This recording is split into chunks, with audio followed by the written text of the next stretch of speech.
Hey everyone, Floyd here from Galaxies. I wanted to take the time to give you a tour around in-game, as well as play a game and build a deck today. The first stop on our tour will be the Profile tab. From the Profile tab, lots of general in-game information. We can update our nickname, as well as change our player avatar. On top of this, we also have the volume controls, access to the leaderboard, which is for the weekly wax competition. And the DTX and DTF boxes down here will be how you import and export your tokens once they go live. As well as the last thing to mention, you can change your faction within the universe at any time. I'm currently with human, and you know what, I think I'm going to switch over to Android. The biggest thing, of course, is to make sure you hit this save button on the bottom right hand side.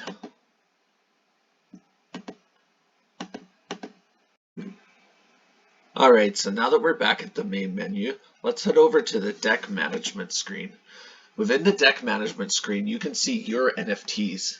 And as you can see on the left hand side, I already have one deck created, but we're going to build another one together. And I want to talk about the cards. So if we hover over this, this will bring up an NFT of mine. Now, the breakdown of the cards, the top left, the number 6 here, this is your mana to play the card in game. And I'll talk a little bit more about that once we start playing. Underneath here, this color, white represents common, but all of the rarities have a different color to help you distinguish. Going down to the bottom left, this is the attack value for this card. Over to the right is the defense value of this card. And on the top right, we see this red shield here. Now this is actually a provoke ability.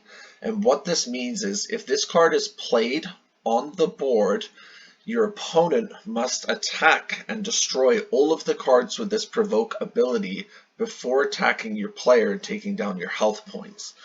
Now this is important to know. There's also a separate ability, which is impetus, which we see as almost like a gold bow and arrow on the top of this right one.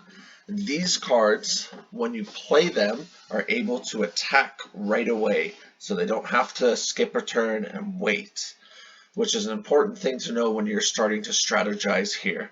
We also have the artifact cards, which do different spells, different magic things to help make your life easier and your opponent's harder. So let's start building a deck. The first thing we need to do is hit the plus sign on the left hand side. You can see it defaulted to new deck. I'm going to change it to, let's say, deck number 1 for the sake of the video. Now from here we have a few different ways to filter through our NFTs. Here is the rarity filter that we can go through, and we can also filter by factions or artifacts here. So I'm going to go all factions, and let's build a common deck. So we're in the commons. I can now select through all my different commons. You will need at least 10 cards, and as you can see, I'm clicking them. They're showing up on the right hand side here to show me what's in the deck. So let's go ahead and we're going to build a little bit of everything. And you know what? I might put in a couple rares on this one as well. So we're up to 13 cards.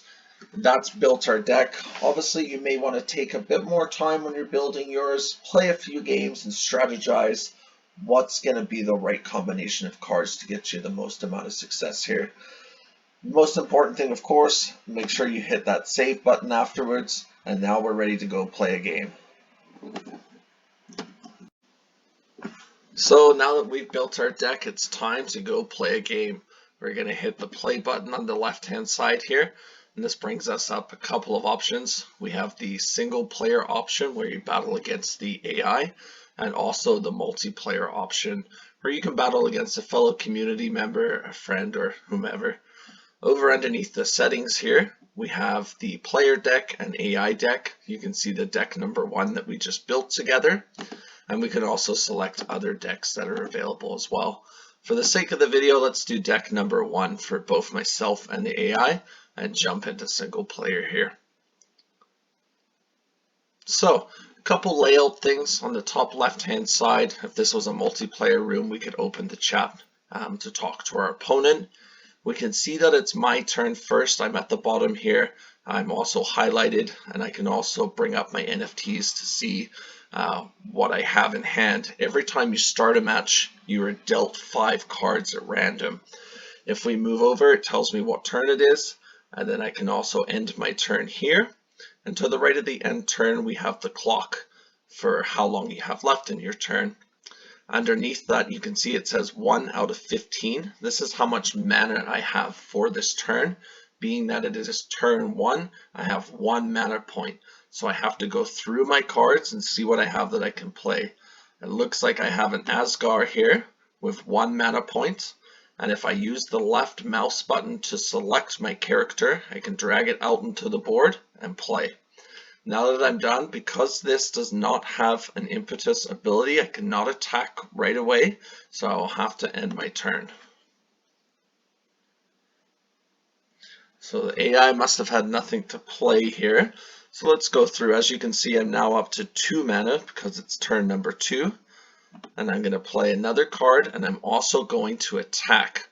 Because the AI does not have any cards on the board, with a provoke ability, I am able to attack directly. So I'm going to use the left mouse button, and as you can see, I can now select the AI's character and attack directly and take some health points from here.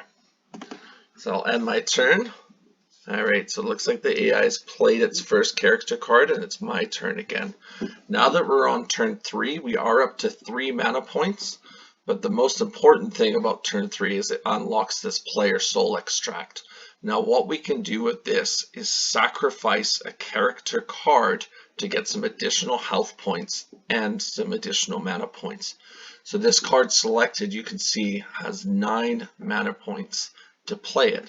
But if we sacrifice this card in the soul extract, we go from 3 to 12 at the bottom here. So I now have a total of 12 mana points available for this turn. So I'm going to go ahead and play the Faceless, and I'm also going to show you a artifact here. This is the Shadow Cane, and it can immediately destroy your target card. So we move the Shadow Cane into the play area here. Now make sure you don't attack your own people because they will die.